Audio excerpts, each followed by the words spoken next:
si l'Afrique n'était qu'un seul pays.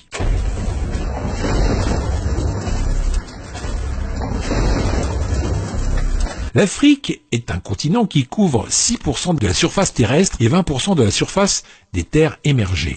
Sa superficie est de 30 millions de kilomètres carrés avec les îles.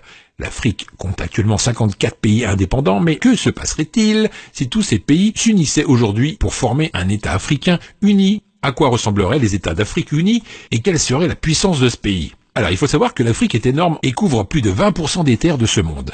Il fait environ 3 fois la taille de l'ensemble de l'Europe. 1,2 milliard de personnes vivent actuellement en Afrique, soit 16% de la population mondiale. L'Afrique connaît actuellement le plus grand boom démographique du monde. La population du continent a doublé depuis 1990. Selon les estimations officielle de l'ONU, le continent devrait dépasser les populations de l'Inde et de la Chine réunies en 2100. La population de l'Afrique devrait atteindre 4 milliards de personnes d'ici 70 ans et va représenter plus de 39% de la population mondiale. La population de l'Afrique est actuellement la plus jeune au monde avec un âge médian de 19,7 ans comparé à la moyenne mondiale de 30,4 ans.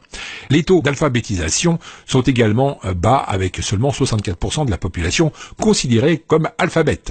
Mais cela varie de région en région.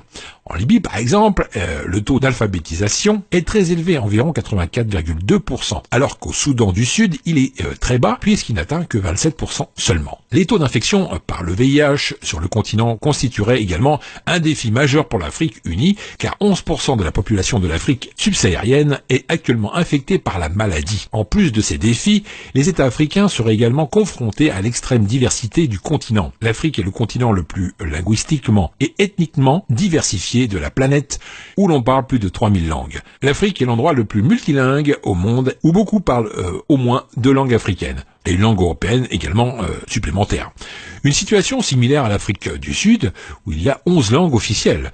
En Afrique du Nord, la langue la plus utilisée, c'est bien sûr l'arabe, et elle est parlée pas moins de 70% de la population vivant dans cette région. Nous avons 20% de la population vivant en Afrique du Nord qui parle le berbère. Dans les pourcentages restants, on y trouve l'anglais, le français et le portugais. Et pour la religion de cet État, 47% de la population serait musulmane, 47% serait chrétienne, 10% restera toujours dans les anciennes traditions africaines et 2% seraient athées ou sans religion.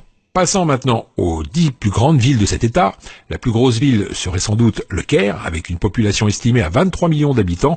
Et en deuxième place, le Lagos, avec 22,9 millions. Ensuite, nous avons le Gauteng, avec 13 millions, puis Kinshasa, avec 12 millions, Nairobi, avec 8 millions, Luanda, 7,9 millions, Alger, 7,8 millions, Khartoum, 7,3 millions, Ibadan, 7,7 millions, et en 10e place, Dar es Salaam, avec 5,6 millions d'habitants. En ce qui concerne la puissance militaire de cet État, alors là, c'est du lourd, mes amis. L'État africain uni pourrait aligner plus de 5 millions de soldats. Elle pourrait avoir également 7 millions de réservistes.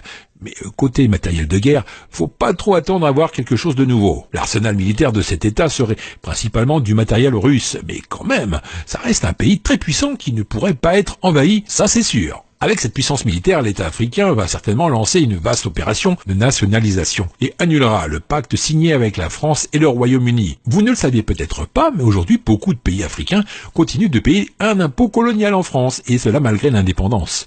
14 pays africains sont obligés par la France, à travers le pacte colonial, de mettre 85% de leurs réserves à la Banque centrale de la France, à savoir le Bénin, le Burkina Faso, la Guinée-Bissau, la Côte d'Ivoire, le Mali, le Niger, le Sénégal, le Togo, le Cameroun, la République centrafricaine, le Tchad, la République du Congo, la Guinée équatoriale et le Gabon. Enfin, sachez que la France ne leur permet d'accéder qu'à seulement 15% de leur argent par an. S'ils ont besoin de plus, les pays africains doivent emprunter. En ce qui concerne les richesses naturelles de cet État, il y a de quoi remplir les poches de tous les habitants de ce grand pays. En effet, l'Afrique détient 90% des ressources naturelles de platinium, 50% des ressources d'or, 50% des ressources de diamants et 33% des ressources d'uranium.